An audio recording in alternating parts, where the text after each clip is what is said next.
Left off last time. Combat.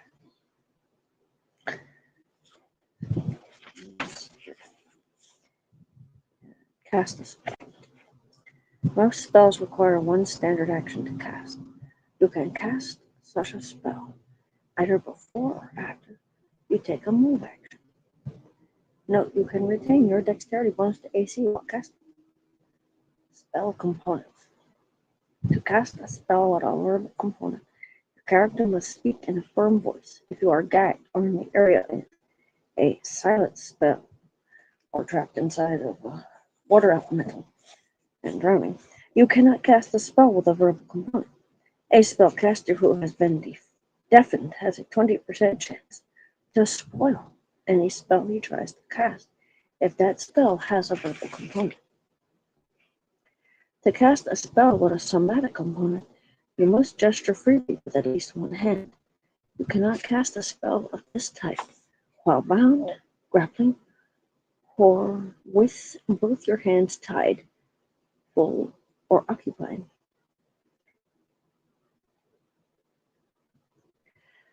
To cast a spell with a material focus or divine focus component.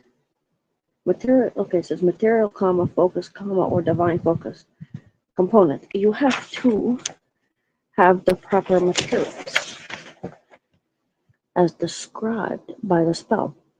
Unless these materials are elaborate, preparing these materials is a free action. From material components and focuses whose costs are not listed, you can assume that you have them if you have your spell component pouch. Some spells have an experience point component and entail an experience point cost to you. No spell can restore the lost XP.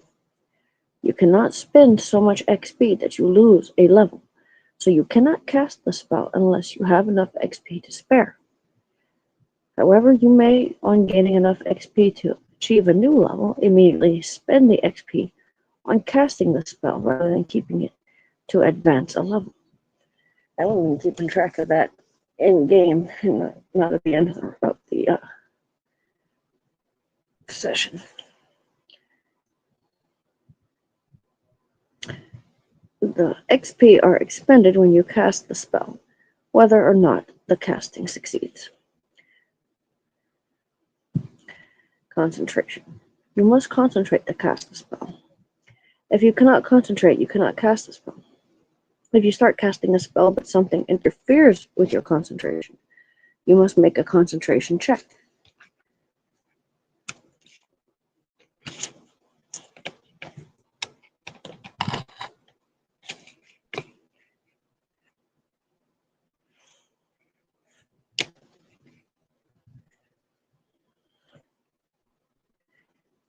Or lose the spell. The check's DC depends on what is threatening your concentration. See the concentration skill. If you fail, the spell fizzles with no effect. If you prepare spells, it is lost from preparation. If you cast at will, it counts against your daily limit of spells, even though you did not cast it successfully.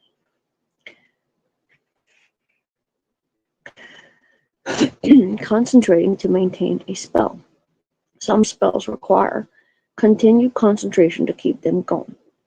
Concentrating to maintain a spell is a standard action that does not provoke an attack of opportunity. Anything that could break the concentration when casting a spell can keep you from concentrating to maintain a spell. If your concentration breaks, the spell ends.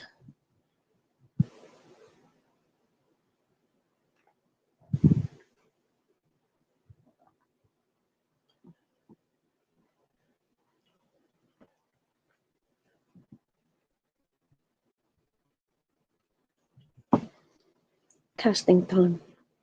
Most spells have a casting time of one standard action. A spell cast in this manner immediately takes effect. Attacks of opportunity. Generally, if you cast a spell, you provoke attacks of opportunity from threatening enemies. If you take damage from an attack of opportunity, you must make a concentration check, DC 10 plus points of damage taken plus spell level, or lose the spell. Spells that require only a free action to cast do not provoke attacks of opportunity. Casting on the defensive. Casting a spell while on the defensive does not provoke an attack of opportunity. It does, however, require a concentration check, DC 15 plus spell level, to pull off. Failure means that you lose the spell. Touch spells in combat. Many spells have a range of touch. To use these spells, you cast the spell and then touch the subject, either in the same round or any time later. In the same round that you cast the spell, you may also touch or attempt to touch the target. You may take your move before casting the spell, after touching the target, or between casting the spell and touching the target. You can automatically touch one friend or use the spell on yourself, but to touch an opponent, you must succeed on an attack roll. So you can automatically touch one friend or use the spell on yourself, but you have to make an attack roll and succeed to touch the spell to an opponent. Touch attacks. Touching an opponent with a touch spell is considered to be an armed attack and therefore does not provoke attacks of opportunity. However, the act of casting a spell does provoke an attack of opportunity. So it's a touch spell. So it's an armed attack. So casting the spell and is when they have an opportunity to attack you, but then once you done cast the spell, going to touch them does not provoke attacks of opportunity. Doesn't seem quite reasonable. Touch attacks come in two types: melee touch attacks and ranged touch attacks. You can score critical hits with either type of attack. Your opponent's armor class against a touch attack does not include any armor bonus, shield bonus, or natural armor bonus. A size modifier, dexterity modifier, and deflection bonus, if any, all apply normally. Melee touch attacks and ranged touch attacks. You can score critical hits with either type. AC against a touch attacks include armor bonus, shield bonus, or natural armor bonus. But its size modifier, dexterity modifier, and deflection bonus all apply. Holding the charge. If you do not discharge the spell in the round when you cast the spell, you can hold the discharge of the spell, hold the charge, indefinitely. You can continue to make touch attacks round after round. You can touch one friend as a standard action, or up to 6 friends as a full round action. If you touch anything or anyone while holding a charge, even unintentionally, the spell discharges. If you cast another spell, the touch spell dissipates. Yes, don't do that. Use it rather than lose it.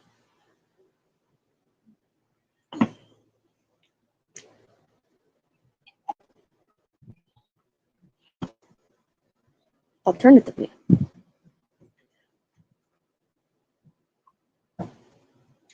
you may make a normal unarmed attack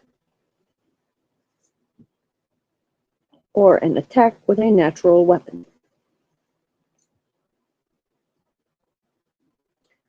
While holding a charge, you can make a normal unarmed attack or an attack with a natural weapon while holding a charge.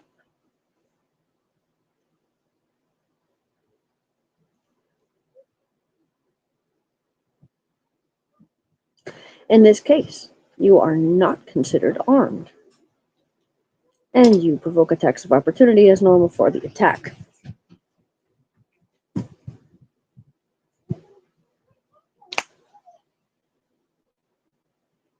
If your unarmed attack or natural weapon attack does not provoke attacks of opportunity, neither does this attack.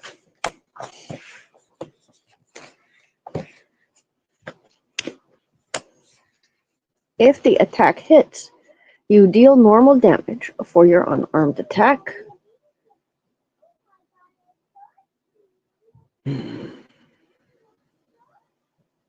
Shh.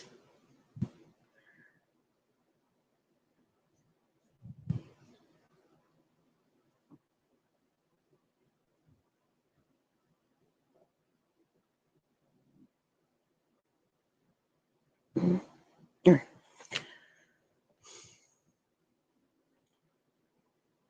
In this case, you are not considered armed and you provoke attacks of opportunity as normal for the attack. If your unarmed attack or natural weapon attack does not provoke attacks of opportunity, neither does this attack. If the attack hits, you deal normal damage for your unarmed attack or natural weapon, and the spell discharges.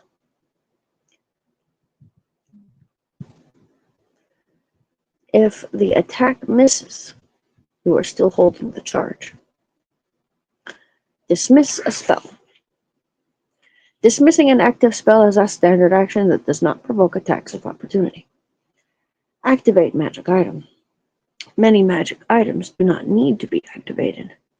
However, certain magic items need to be activated, especially potions, scrolls, wands, rods, and staffs. Activating a magic item is a standard action unless the item description indicates otherwise. Spell completion items. Activating a spell completion item is the equivalent of casting a spell. It requires concentration and provokes attacks of opportunity. Activating a spell completion item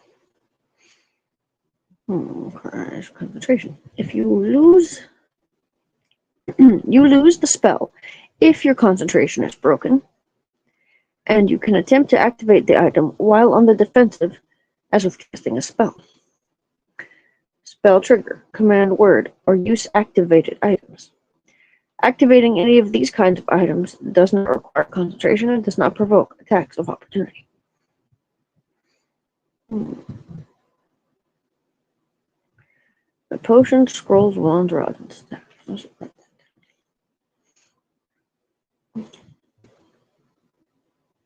Attempt to activate the item. Spell trigger, command word, or use activated items. Activating any of these kinds of items does not require concentration and does not provoke attacks of opportunity. Use special ability. Using a special ability is usually a standard action, but whether it is a standard action, a full round action, or not an action at all is defined by the ability. Spell-like abilities. Using a spell-like ability works like casting a spell in that it requires concentration and provokes attacks of opportunity. Spell-like abilities can be disrupted. If your concentration is broken, the attempt to use the ability fails, but the attempt counts as if you had used the ability. The casting time of a spell-like ability is one standard action unless the ability description notes otherwise.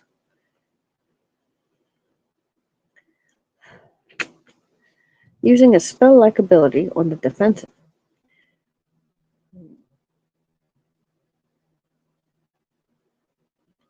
Using a spell-like ability on the defensive. You may attempt to use a spell-like ability on the defensive just as with casting a spell. If the concentration check DC 15 plus spell level fails, you cannot use the ability, but the attempt counts against you, as if you had used the ability. Supernatural abilities. Using a supernatural ability is usually a standard action unless defined. Its use cannot be disrupted. If it's a standard action. Supernatural ability cannot be disrupted, does not require concentration, and does not provoke attacks of opportunity. Extraordinary abilities. Using an extraordinary ability is usually not an action because most extraordinary abilities automatically happen in a reactive fashion. Those extraordinary abilities that are actions are usually standard actions that cannot be disrupted, do not require concentration, and do not provoke attacks of opportunity. So, supernatural abilities and extraordinary abilities.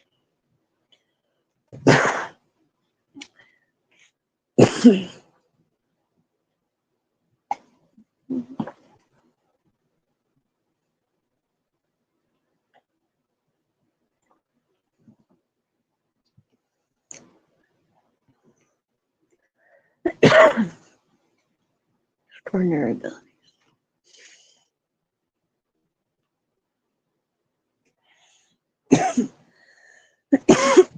Total defense.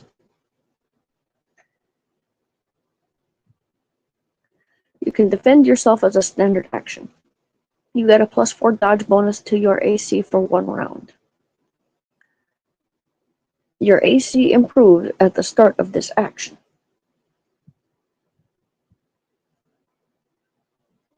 You cannot combine total defense with fighting defensively or with the benefit of the combat expertise feat, since both of those require you to declare an attack or full attack. You cannot make attacks of opportunity while using total defense. Start complete full round action.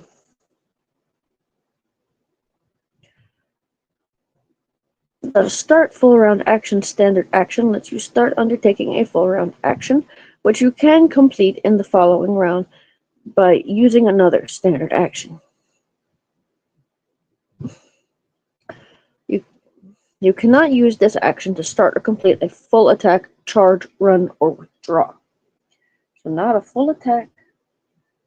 You cannot use this action to start or complete. I should say nor. A full attack. Alright, so start, complete a full round action. So if it's a full round action and you've already used some of your round,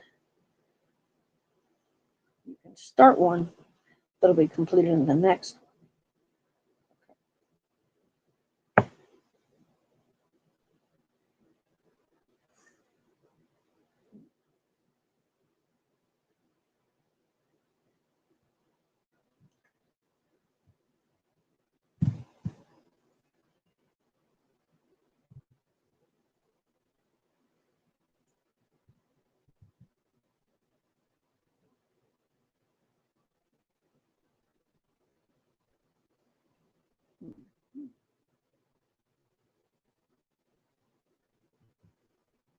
Move actions.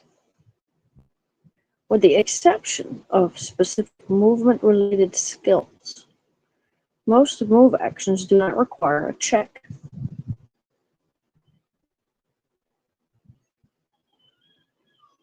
As the title of this type of action suggests, all move actions center around locomotion or body movements, though not all of them involve the character physically moving from its current location.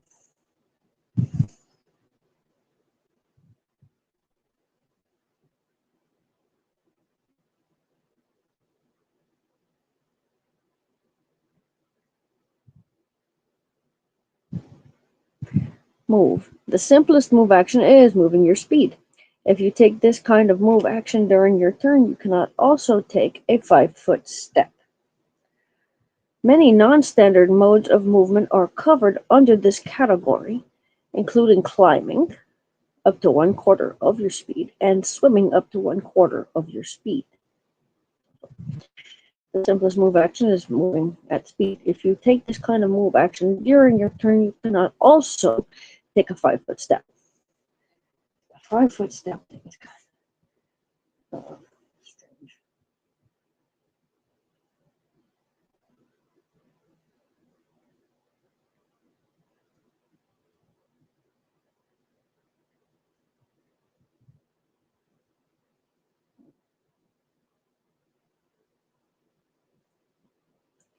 Many non-standard modes of movement are covered under this category, including climbing and swimming.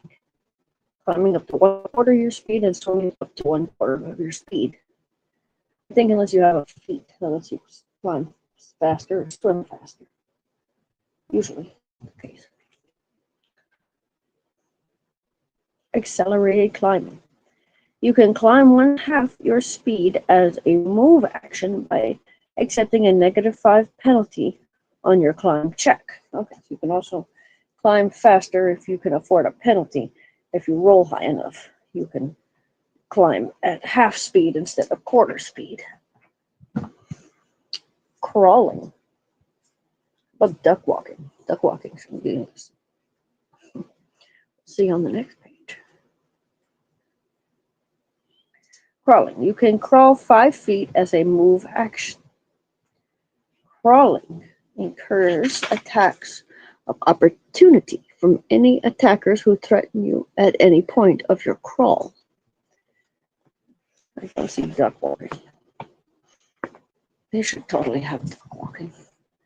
You can move at a quarter speed and your legs get really sore really fast.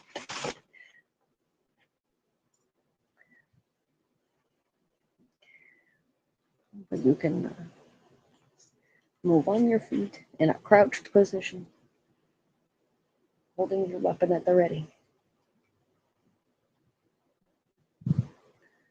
So yeah, I'd say quarter speed would be fair because duck walking's hard. Or you could also probably army crawl, like hands and knees with like elbows and bottoms of your feet pushing. Army crawl. You use kind of your knees too. Draw or sheath a weapon. Drawing a weapon so that you can use it in combat or putting it away so that you have a free hand requires a move action. Okay, so it's not about moving from one coordinate point to another. It's also like moving your hands and putting stuff away in your big old sack. What you call those? Bag of holding. Apparently they're very heavy.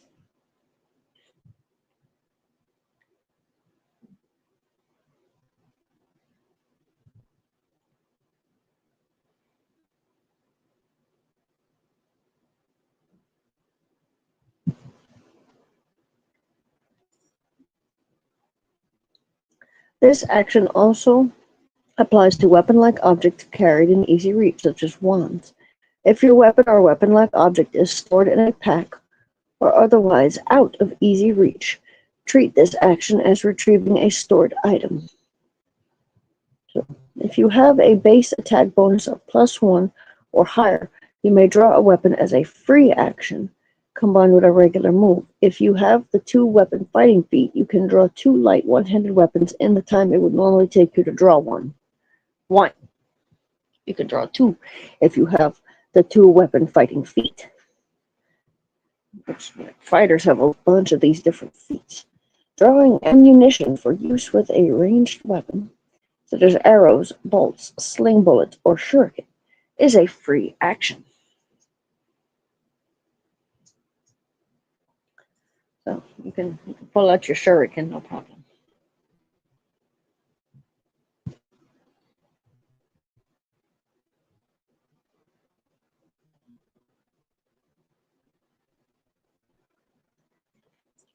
Ready or loose a shield. Strapping a shield to your arm to gain its shield bonus to your AC, or unstrapping and dropping a shield so that you can use your shield hand for another purpose requires a move action. If you have a base attack bonus of +1 or higher, you can ready or loose a shield as a free action combined with a regular move. Dropping a carried but not worn shield is a free action. Manipulate an item. In most cases, moving or manipulating an item is a move action. This includes retrieving or putting away a stored item, picking up an item, moving a heavy object, and opening a door. Examples of this kind of action, along with whether they incur an attack of opportunity, are given in table actions in combat. We'll see a table actions in combat.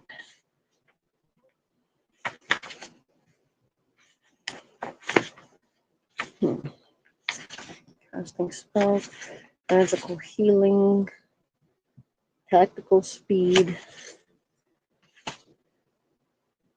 tackle modifiers, attack. We'll go back. No action. What's this? This is actions in combat. All right, here it is. It was on page 173. Ready to move shield, manipulate an item. This includes retrieving a stored item, picking up an item, moving a heavy object, and opening a door. Examples of this kind of action, along with whether they incur an attack of opportunity, are given in table actions in combat. So, manipulate an item.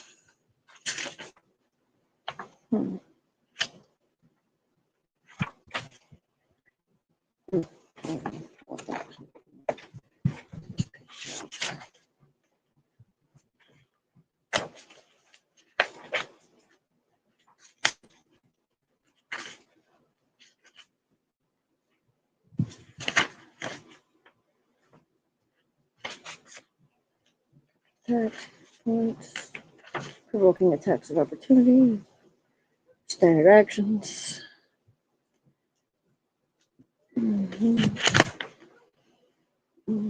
Disarm, grapple, delay, 5-foot step.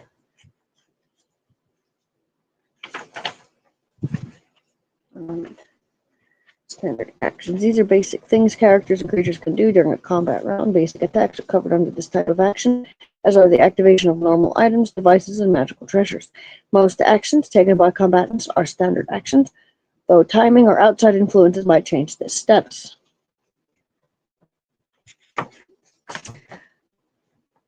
Actions in combat. The anatomy of a combat round. Each round represents 6 seconds in the game world. The round presents an opportunity for each character involved in a combat situation to take an action. Each round's activity begins with the character with the highest initiative result and then proceeds in order from there. Each round of combat uses the same initiative order. When a character's turn comes up in the initiative sequence, that character performs his entire round's worth of actions. For exceptions, see attacks of opportunity and special actions. Free actions consume a very small amount of time and effort, like pulling out shuriken, loading a crossbow bolt, or like not loading them, but pulling them out before you load them.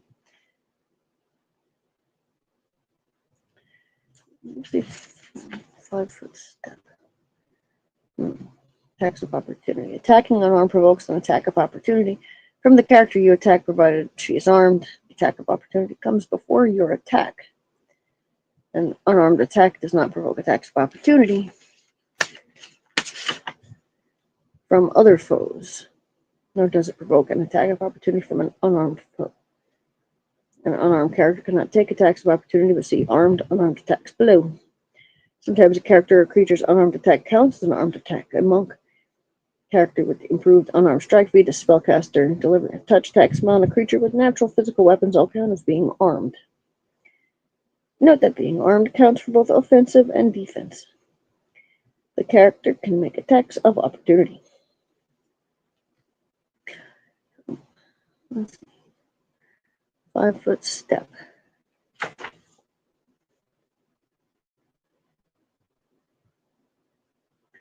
That's like a leap. Leap a little bit. Withdraw, cast a spell, attack, full rush, cast spell, concentrate, dismiss, draw, hidden weapon, track potion, escape, grapple, feet.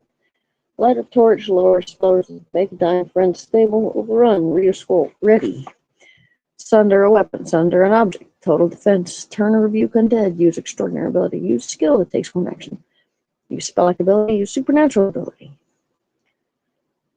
Move action. Move, control a frightened mount, direct or redirect an active spell, draw a weapon, and then the big number 4 right there. I didn't notice that before.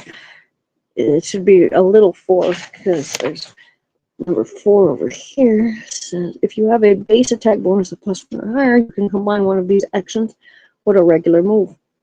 If you have the 2 weapon fighting feat, you can draw 2 light or one-handed weapons in the time it would normally take you to draw 1. They're supposed to be one of those little superscript 4s like this one on Ready or Lose a Shield. But draw a weapon has a big 4. Just on it.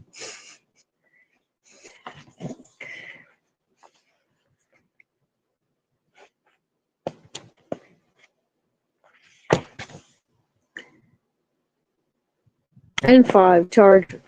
Charge has a big number 5 next to it. And number 5 is may be taken as a standard action if you are limited taking only a single action in a round. Charge. But it's a big number 5 instead of a superscript.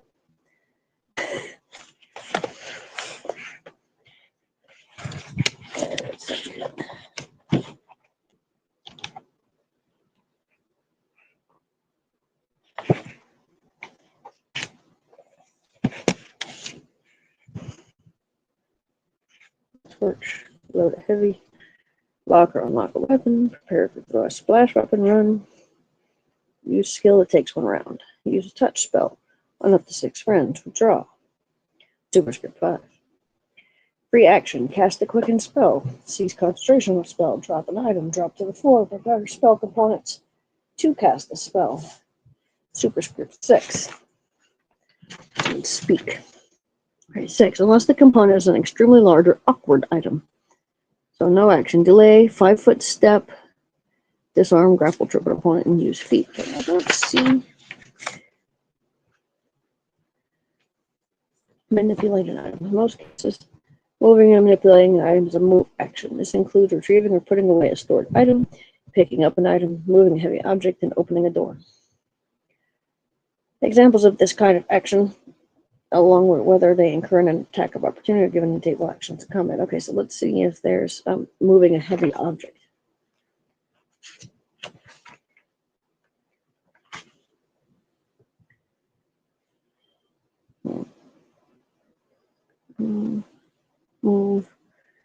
Move action, defense, open or close a door, does not provoke an attack of opportunity. And draw a weapon is a big 4 instead of a superscript 4. So draw a weapon. If you have base attack bonus of +1 or higher, you combine one of these actions with a regular move. If you have 2 weapon fighting lead, you can draw 2 light or 1-hand weapons. The time will normally take you to draw 1. Radio Luce's shield says that as well. Draw a weapon. Oops. Let's see. Prepare. Speak. Okay, so speak. No. But yeah, open or close the doors right here. So in move actions. Mount a horse or dismount. Move a heavy object.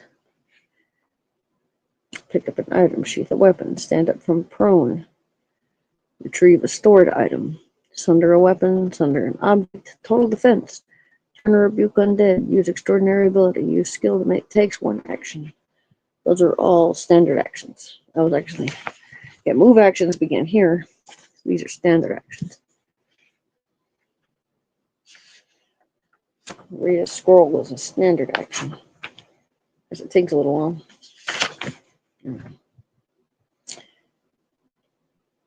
Example of this kind of action, yeah. Direct or redirect a spell. Some spells allow you to redirect the effect to new targets or areas after you cast the spell. Redirecting a spell requires a move action and does not provoke attacks of opportunity or require concentration. Stand up. Standing up from a prone position requires a move action and provokes attacks of opportunity.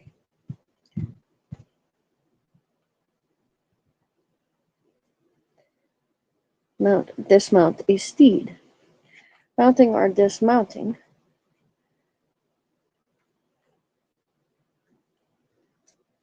from a steed requires a move action. Fast mount or dismount. You can mount or dismount as a free action with a DC 20 ride check. Your armor check penalty, if any, applies to this check. If you fail the check, mounting or dismounting is a move action instead of a free action. You cannot attempt a fast mount or fast dismount unless you can perform the mount or dismount as a move action in the current round. You can't do it like as a last minute in the round thing. You have to wait your turn.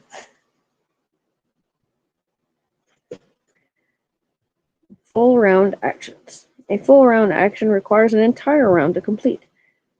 Thus, it cannot be coupled with a standard or a move action. Though if it does not involve moving any distance, you can take a 5-foot step.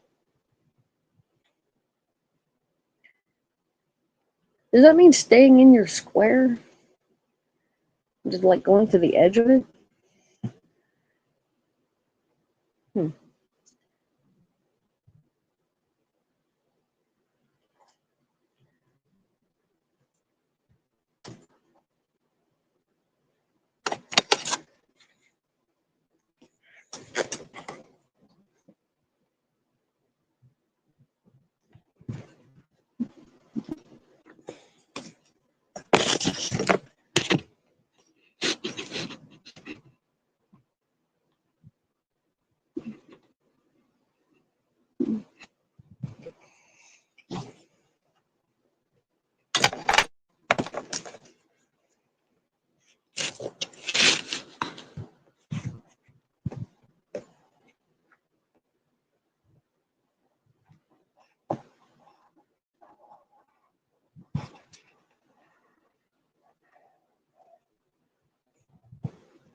so redirecting a spell, mounting or dismounting a steed.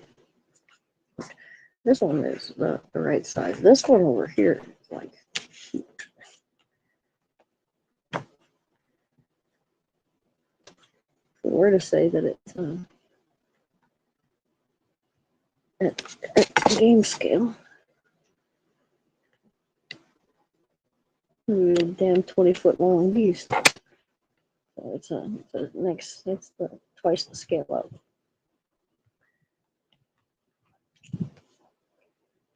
Which is 1032. This one, 1264.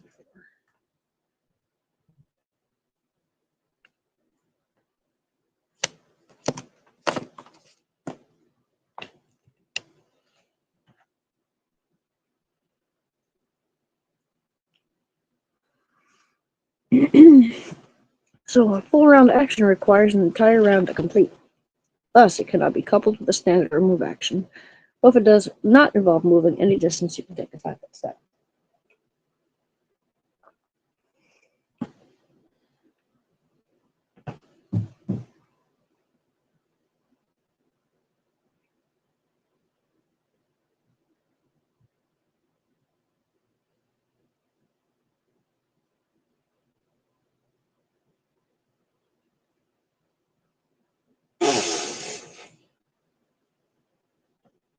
What was that noise? What kind of dream are you having? Sweet baby. He's a cute little boy.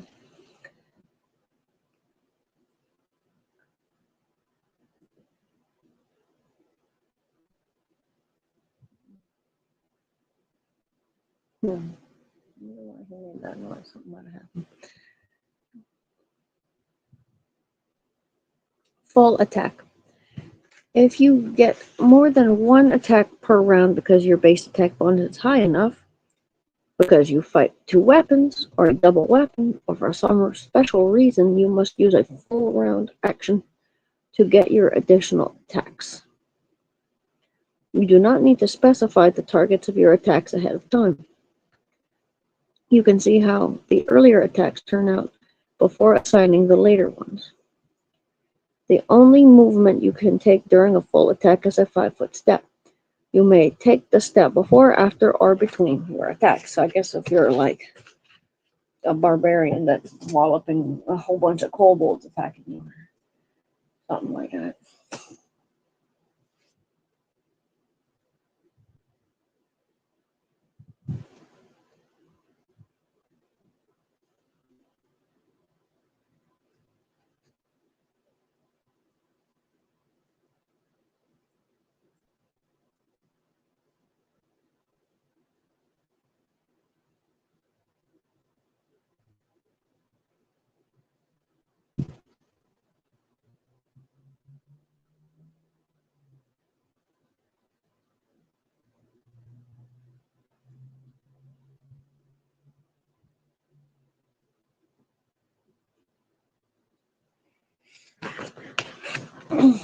Full attack.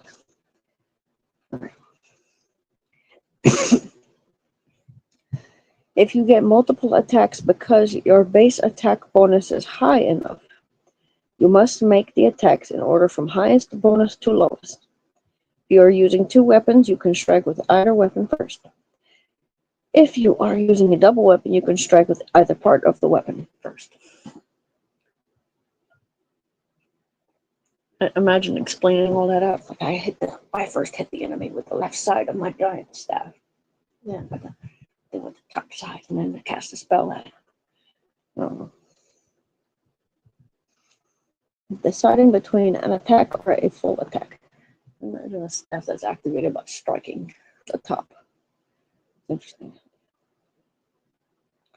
Deciding between an attack or a full attack. After your first attack, you can decide to take a move action instead of making your remaining attacks, depending on how the first action turns out. If you've already taken a 5-foot step, you cannot use your move action to move any distance, but you could still use a different kind of move action.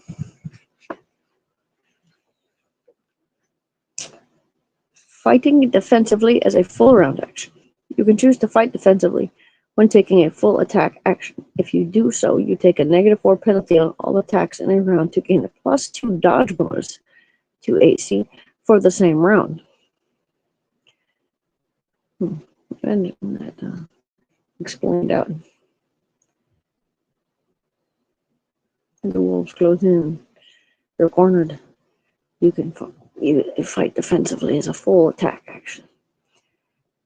You get a -4 penalty on attacks, but get a +2 dodge bonus. You roll around and striking the wolves with your stick. Cleave. The extra attack granted by the cleave feat or great cleave feat can be taken whenever they apply. This is an exception to the normal limit to the number of attacks you can take when not using a full attack action. Yeah, the cleave feat. I think that means you can swing an axe and hit one thing and then hit another thing. And probably more things. Cast a spell. A spell that takes 1 round to cast is a full round action. It comes into effect just before the beginning of your turn in the round after you begin casting the spell. You then act normally after the spell is completed. A spell that takes 1 minute to cast comes into effect just before your turn 1 minute later. And for each of those 10 rounds, you are casting a spell as a full round action. These actions must be consecutive and uninterrupted, or the spell automatically fails. Goodness. Try to hear the DM explain this. Like you say, I begin to cast my spell that lasts a minute. All right, you stand in the corner and you start to glow with the magical energy. And 10 rounds go by. You are over there in the corner glowing in magical energy as the enemy tries to attack you when there are attacks of opportunity, and your party must defend you. This spell better damn be a good one. When you begin a spell that takes 1 round or longer to cast, you must continue the invocations, gestures, and concentration from 1 round to just before your turn in the next round, at least. If you lose concentration after starting the spell and before it is complete, you lose the spell. You only provoke attacks of opportunity when you begin casting a spell, even though you might continue casting for at least 1 full round. Okay. Alright, so it's only at the beginning. So, yeah, you begin to cast the spell and all of the enemies come for you. Attack of opportunity. And so the barbarian has to cleave through them more. While casting a spell, you do not threaten any squares around you. You don't threaten them. Okay. This action is otherwise identical to the cast a spell action described under standard actions. Casting a meta magic spell. Sorcerers and bards must take more time to cast a meta magic spell, when enhanced by a meta magic feat, than a regular spell. If a spell's normal casting time is 1 standard action, casting a meta magic version of the spell is a full round action for a sorcerer or bard. Note that this isn't the same as a spell with a 1 round casting time. The spell takes effect in the same round that you begin casting, and you aren't required to continue the invocations, gestures, and concentration until your next turn. For spells with a longer casting time, it takes an extra full round action to cast the meta magic spell. Clerics must take more time to spontaneously cast a meta magic version of a cure or inflict spell. Spontaneously casting a meta magic version of a spell with a casting time of 1 standard action is a full round action, and spells with longer casting times take an extra full round action to cast.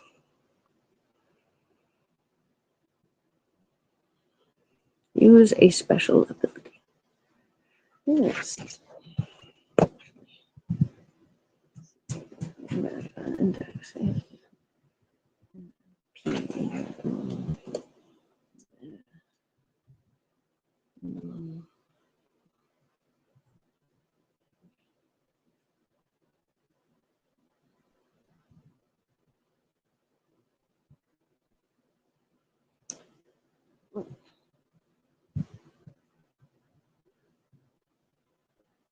Hmm.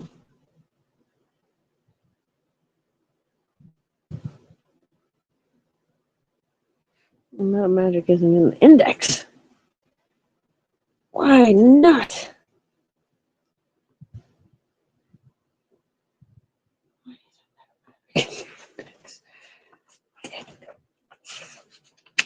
Because it's mentioned too many times. The word weird is only mentioned in 386.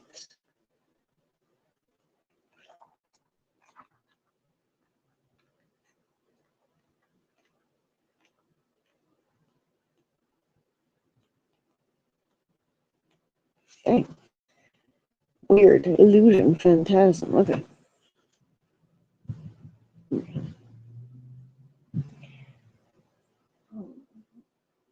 Magic feet. I gotta look back at feet for that.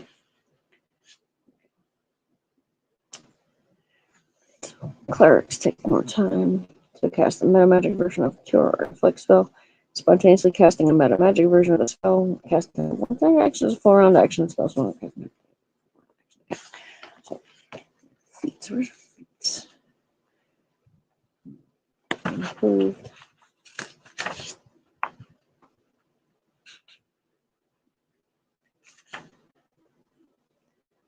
Martial.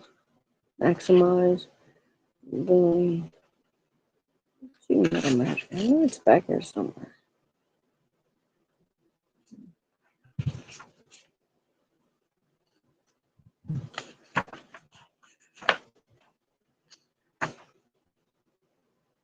Craft magic items. I'm gonna play somebody who crafts magic items.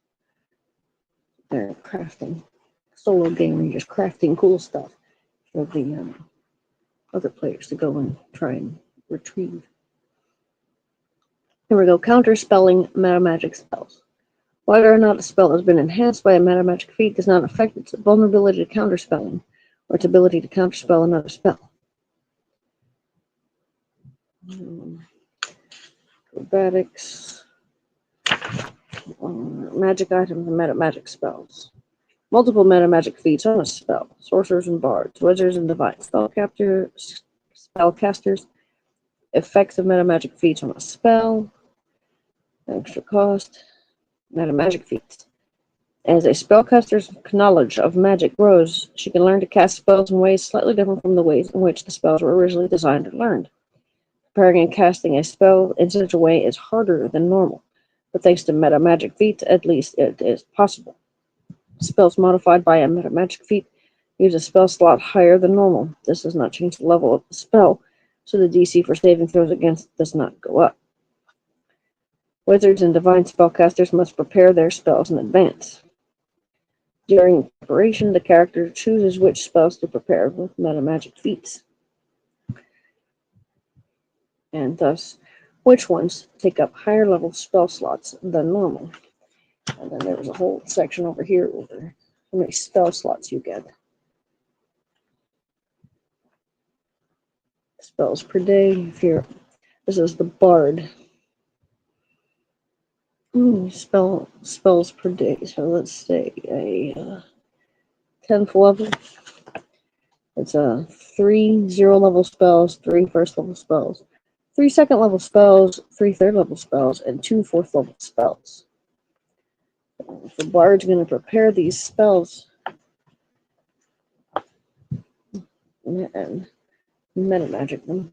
A bard may make a special bardic knowledge check with a bonus equal to his bard level plus his intelligence modifier to see whether he knows some relevant information about local notable people, legendary items, or noteworthy places. If the bard has 5 or more ranks in knowledge of history, he gains +2 bonus on this check. A successful bardic knowledge check will not reveal the powers of a magic item, but may give a hint as to its general function. The bard may not take 10 or take 20 on this check. Sort of knowledge is essentially random. Feat. Right. Round actions for attack. Cast a spell.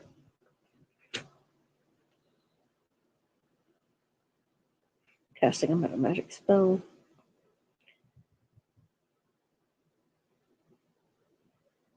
Spell begins takes effect in the same round you can cast, and you are required to continue invocations. Casting time takes an extra. Using special ability. Using a special ability is usually a standard action, but some may be full round actions as defined by the ability. Withdraw. Withdrawing from melee combat is a full round action. When you withdraw, you can move up to double your speed. The square you start out in is not considered threatened by any opponents you can see, and therefore visible enemies do not get attacks of opportunity against you when you move from that square. Invisible enemies still get attacks of opportunity against you, and you cannot withdraw from combat if you are blinded.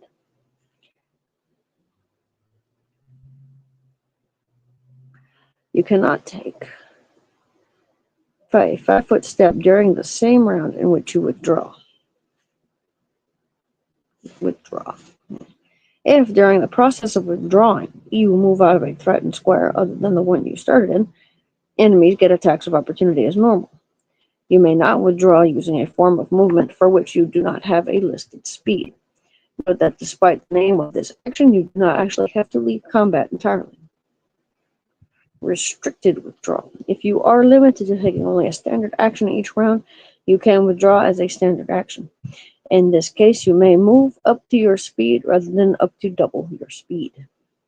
I think I shall withdraw, Mr. Benjamin. I'd be equally mistaken for a lettuce. Run. You can run as a full round action. If you do, you do not also get a 5-foot step. When you run, you can move up to 4 times your speed in a straight line, or 3 times your speed if you are in heavy armor. You lose any dexterity bonus to AC unless you have the run feat. A run represents a speed of about 12 miles per hour for an unencumbered human.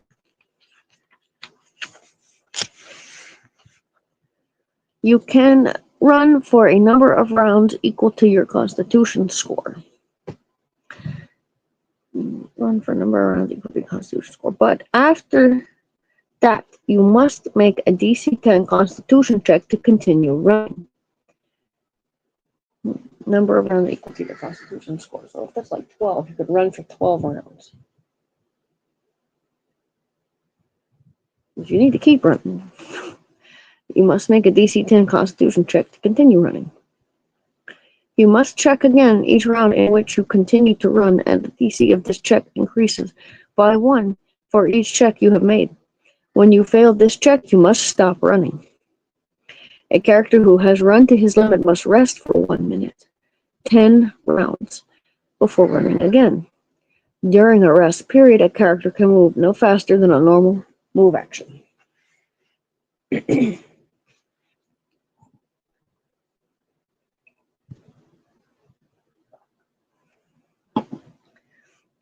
You cannot run across difficult terrain, or if you cannot see where you are going.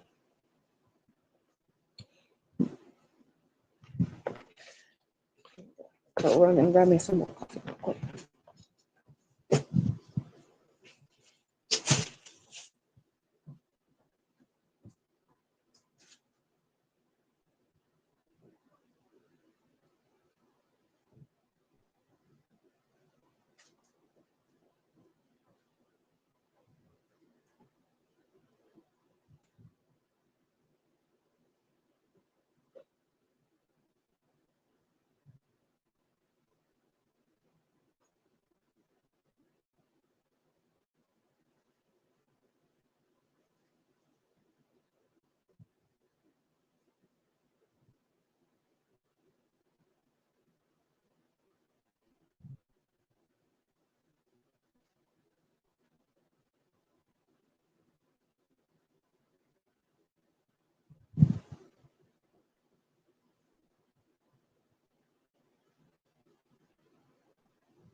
Move 5 feet through difficult terrain.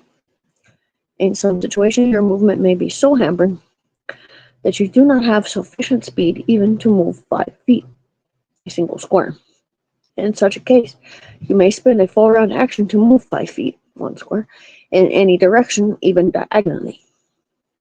Even though this looks like a 5-foot step, it is not, and thus it provokes attacks of opportunity normally.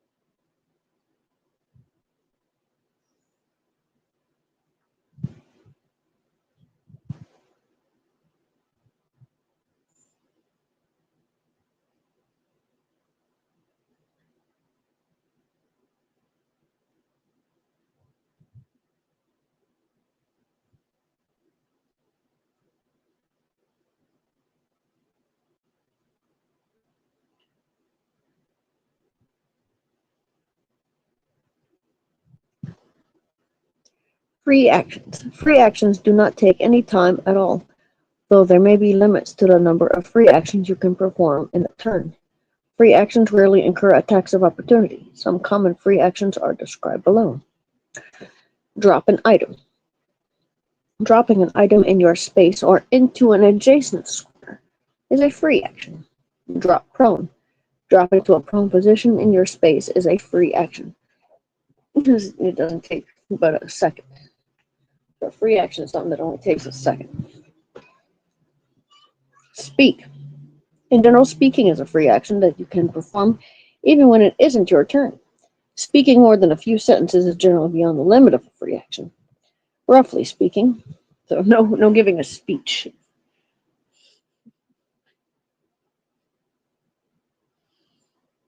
Giving a speech.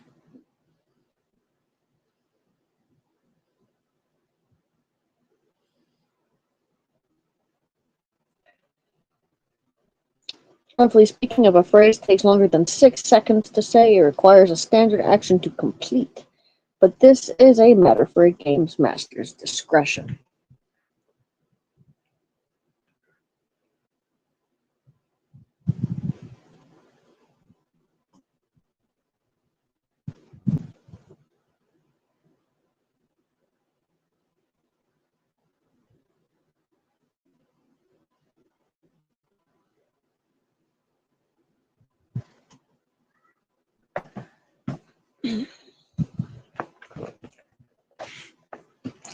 Cease concentration on spell.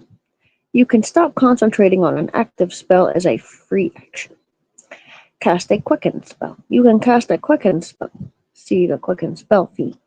Or any spell whose casting time is designated as a free action. Only one such spell can be cast in any round, and such spells do not count toward your normal limit of 1 spell per round. Casting a spell with a casting time of a free action does not incur an attack of opportunity. Miscellaneous actions. Take a 5-foot step. You can move 5 feet in any round when you do not perform any other kind of movement. Taking this 5-foot step never provokes an attack of opportunity. You cannot take more than 1 5-foot step in a round, and you cannot take a 5-foot step in the same round when you move any distance. You can take a 5-foot step before, during, or after your other actions in the round. You can only take a 5-foot step if your movement isn't hampered by difficult terrain or darkness. Any creature with a speed of 5 feet or less cannot take a 5-foot step, since moving even 5 feet requires a move action for such a slow creature. Actually, I don't know what creature that is, but man.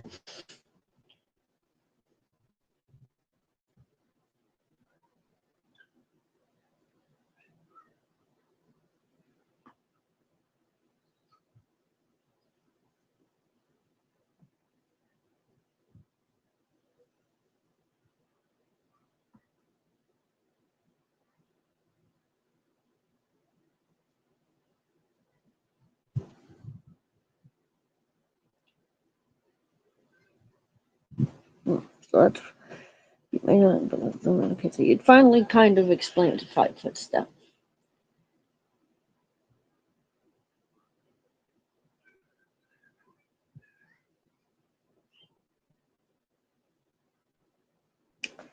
Use feat. Certain feats lets you take special actions in combat. Other feats do not require actions themselves, but they give you a bonus when attempting something you can already do.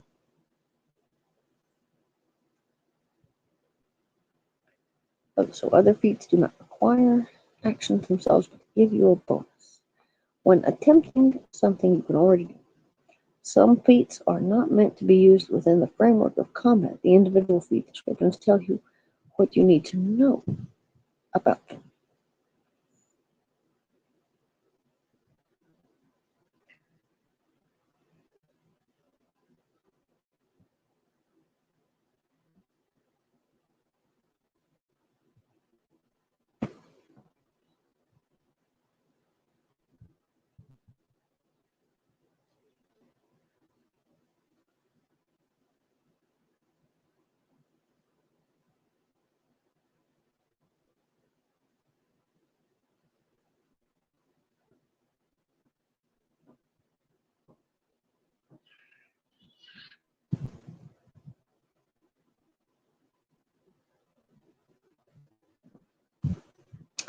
Individual feat descriptions. Skills, feats. Mobility, mounted archery, martial weapon proficiency, mounted combat, natural spell, negotiator. You get a +2 bonus on all diplomacy checks and sense motive checks. So that's not in combat necessarily. Nimble fingers, persuasive, general, point blank shot, power attack. Those are natural spell, wisdom 13 plus wild shape ability. You can complete the verbal and somatic components of spells while in a wild shape. You substitute various noises and gestures for the normal verbal and somatic components of a spell. You can also use any material components or focuses you possess, even if such items are melded within your current form. This feat does not permit the use of magic items while you are in a form that could not ordinarily use them, and you do not gain the ability to speak while in wild shape. So maximize spell, magic. All variable numeric effects of a spell modified by this feat are maximized. Saving throws and opposed rolls are not affected, nor are spells without random variables. A maximized spell uses up a spell slot 3 levels higher than the spell's actual level. So if you have a spell slot, the highest one you got, you can maximize a spell that's 3 slots lower. And you'll take up that spell slot. An empowered maximized spell gains the separate benefits of each feat. The maximum result plus 1/2 the normally rolled result.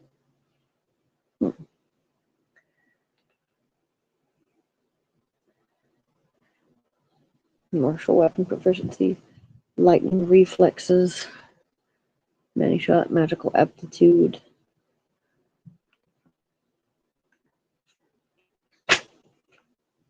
Quick draw, precise shot, quicken spell, ride by attack, rapid shot, scribe scroll, item creation, run. When running, you move 5 times your normal speed if wearing light or no armor and carrying no more than a light load. Or 4 times your speed if wearing medium or heavy armor or carrying a medium or heavy load.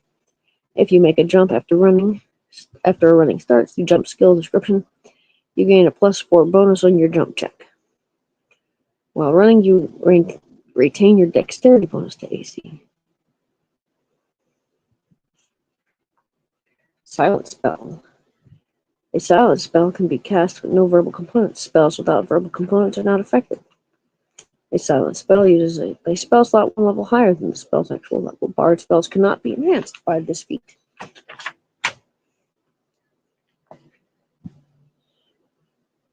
Spell mastery. Spell penetration, spirit charge, spring attack, stealthy. You get a +2 bonus on all hide checks and move silently checks. Still spell. Magic benefit. A stilled spell can be cast with no somatic components. Track. To find tracks or follow them for 1 mile requires a successful survival check. You must make another survival check every time the tracks become difficult to follow. You move at half your normal speed or at your normal speed with a -5 penalty on the check, or at up to twice your normal speed with a -20 penalty on the check. The DC depends on the surface and the prevailing conditions. As given on this table. Very soft ground. Survival DC 5. Soft ground 10. Firm ground 15. Hard ground 20. It's enough digression. I digress. So casting a quicken spell takes up. Cast a quicken spell or any spell whose casting time is designated as a free action. Only one such spell can be cast in any round, and such spells do not count toward your normal limit of 1 spell per round. Casting a spell with the casting time of a free action does not incur an attack of opportunity. Miscellaneous actions. Take a 5-foot step. You can move 5 feet in any round when you do not perform any other kind of movement. Never provokes an attack of opportunity. Use feat. Use skill. Right, so use feat. Use certain feats that you take special actions in combat. Other feats do not require actions themselves, but they give you a bonus when attempting something you can already do. Some feats are not meant to be used within the framework of combat. The individual feat descriptions tell you what you need to know about them. So that's why I digressed and went and read a few of them. Use skill. Most skill uses are standard actions, but some might be move actions, full round actions, or free actions, or something else entirely. The individual skill descriptions tell you what sorts of actions are required to perform skills. And we can briefly look at that. Let's say skills: softball, leap, ride, profession. I like profession and craft. Yeah. I'm going to do some gameplay where it's just working.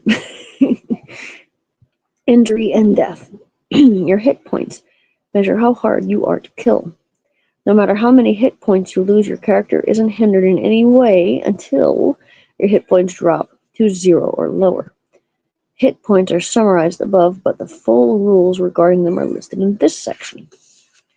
Loss of hit points. The most common way your character gets hurt is to take lethal damage and lose hit points. What hit points represent? Hit points mean 2 things in the game world: the ability to take physical punishment and keep going, and the ability to turn a serious blow into a less serious one. Effects of hit point damage. Damage does not slow you down until your current hit points reach 0 or lower.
So effects of hit point damage. Damage does not slow you down until your current hit points reach 0 or lower. At 0 hit points, you are disabled.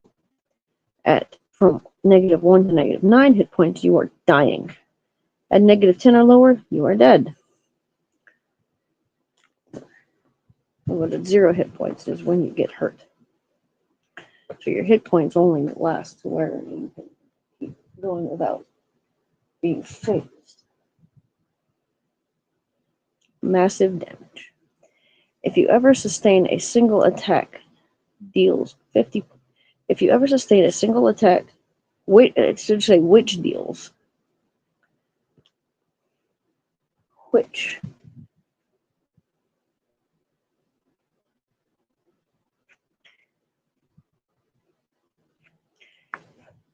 deals 50 points of damage or more, and it does not kill you outright, you must make a DC 15 Fortitude save.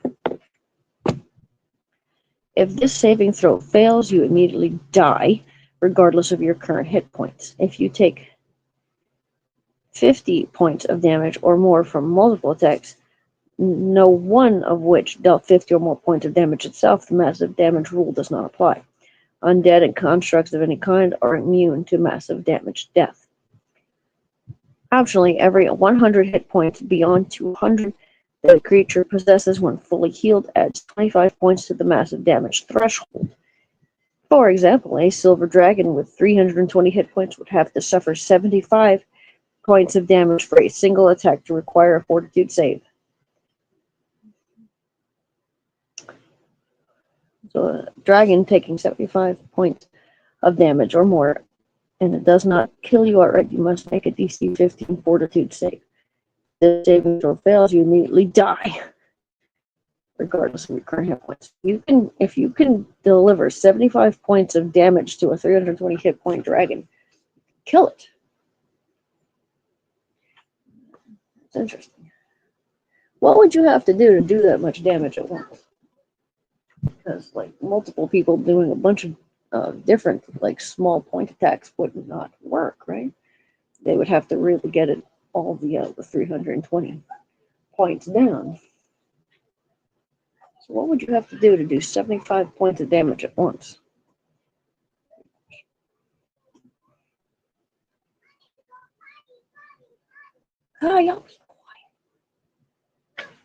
Disabled. 0 hit points. When your current hit points drop to exactly 0, you are disabled. You can only take a single move or standard action each turn, but not both. Nor can you take full round actions. You can take move actions without further injuring yourself. But if you perform any standard action or any other strenuous action, you take 1 point of damage after completing the act.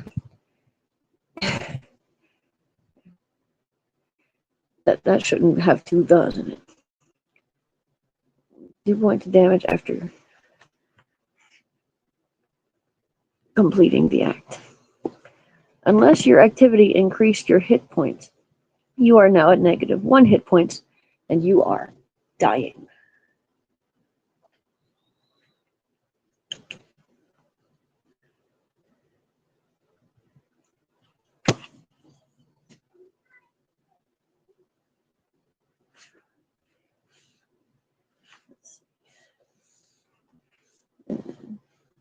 Disabled, hit point damage. Healing that raises your hit points above 0 makes you fully functional again, just as if you'd never been reduced to 0 or fewer hit points. Just puts you back on your feet. Okay. You can also become disabled when recovering from dying. In this case, it is a step toward recovery, and you can have fewer than 0 hit points. See stable characters and recovery below. So you can become disabled and recovering from dying. It's a step toward recovery. Dying, -1 to -9 hit points. When your character's current hit points drop. So that's like if you're in a video game and you're taking a lot of damage and all the edges of the screen turn red and you have a hard time moving around. So when your character's current hit points drop to -1 and -9, inclusive, he's dying. A dying character immediately falls unconscious and can take no actions. A dying character loses 1 hit point every round. This continues until the character dies or becomes stable. Dies or becomes stable. So if in those rounds, when you got 10 rounds to be saved by your friends for a healing spell to be cast on you, even just enough to get you back on your feet, even if it only puts you with like 1 hit point left.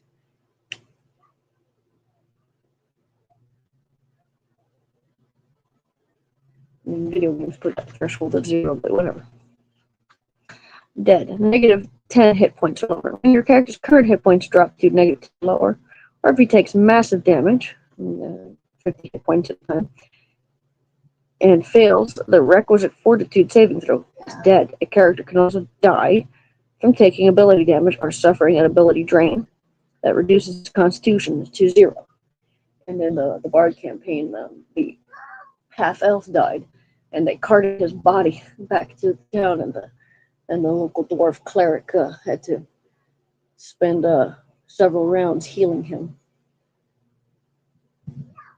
And then he was revived.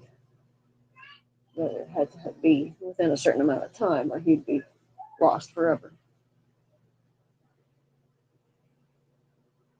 They asked the player for, if that's what they wanted to do, or they wanted to roll a new character, but no, they chose to spend the whole day doing other things while the character was being revived by the cleric. Character can die from taking ability damage or suffering an ability drain that reduces constitution 0. Oh yeah, and what killed the elf at the same time also killed a wyvern, and they did enough damage to the wyvern at once that it pulverized it. And what they did was detonate 3 barrels of blasting jelly at the same time. So that's what you'd have to do to knock out a wyvern in one swipe, and the elf who was kind of standing too close.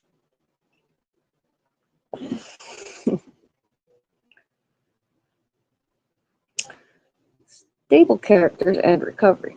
On the next turn after a character is reduced to between -1 and -9 hit points, and on all subsequent turns, roll D%, so D100. Roll D100 to see whether the dying character becomes stable. He has a 10% chance of becoming stable.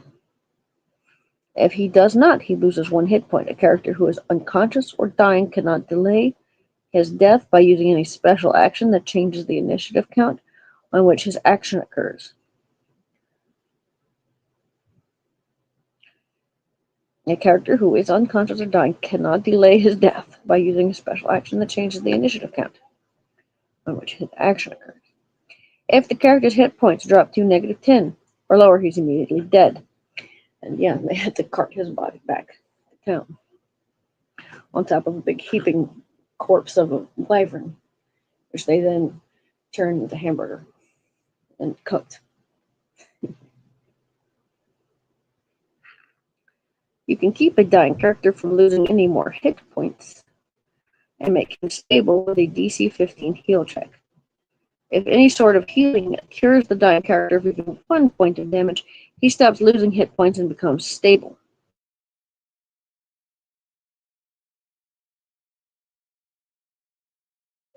Healing that raises his hit points to 1 or more makes him fully functional again, just as he'd never been reduced to 0 or lower. Or it's once again above 0. I mean, just saying it like that, never. It's kind of weird. Anyway, hit points to 1 makes him fully functional again, just as he was before being reduced to 0 or lower. A spellcaster retains the spellcasting capability she had before dropping below 0 hit point. So a spellcaster can probably heal themselves at that point. But I think that the elf, they were all bards. Yeah, the elf was bard. Half-elf. A stable character who has been tended by a healer or who has been magically healed eventually regains consciousness and recovers hit points naturally. If the character has no one to tend him, however, his life is still in danger, and he may yet succumb to his injuries and slip away. So a stable character who has been tended by a healer. Oh yeah, they then put that half-elf. Once he was recovered, he then had to be nursed back to health by another dwarf. And that took some time too. Recovering with help. 1 hour After a tended dying character becomes stable, roll D%. He has a 10% chance of becoming conscious, at which point he is disabled, as if he had 0 hit points. If he remains unconscious, he has the same chance to revive and become disabled every hour. Even if unconscious, he recovers hit points naturally.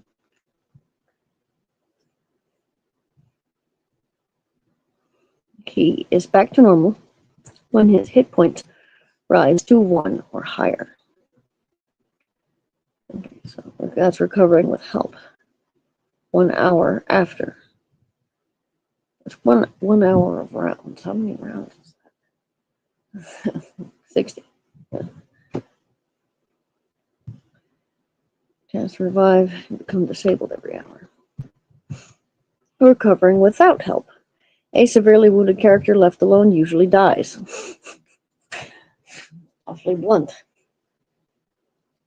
But yeah, he did die, and they had to revive him and nurse him back down. But anyway, left alone, he would have probably died.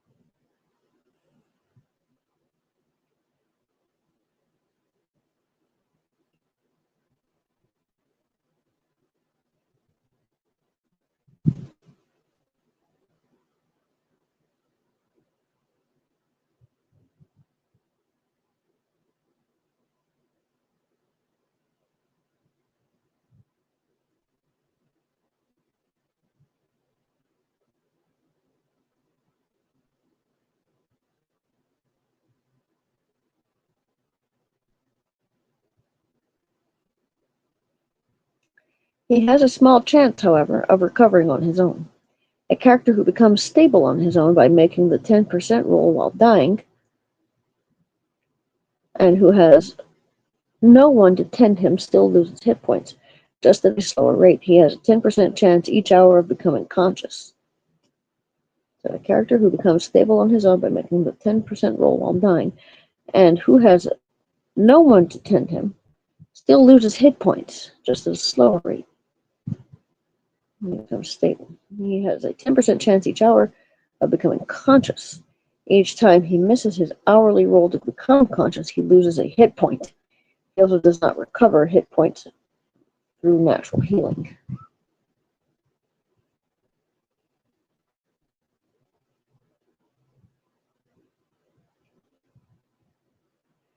Even once he becomes conscious and is disabled, an unaided character still does not recover hit points naturally. Instead, each day he has a 10% chance to start recovering his hit points naturally, starting with that day. Otherwise, he loses 1 hit point. So you are stranded on a battlefield that has been abandoned, and you sit there, and you sit there, and you sit there. And you may or may not lose a hit point. Keep rolling. Goodness, what a slog that would turn into. My goodness. Once an unaided character starts recovering hit points naturally, he is no longer in danger of naturally losing hit points, even if his current hit point total is negative.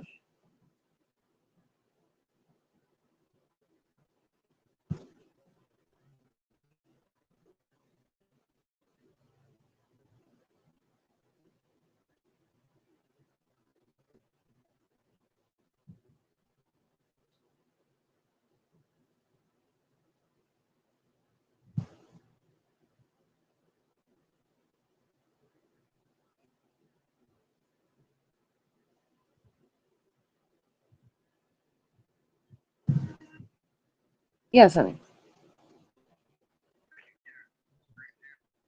Mm-mm. Not really.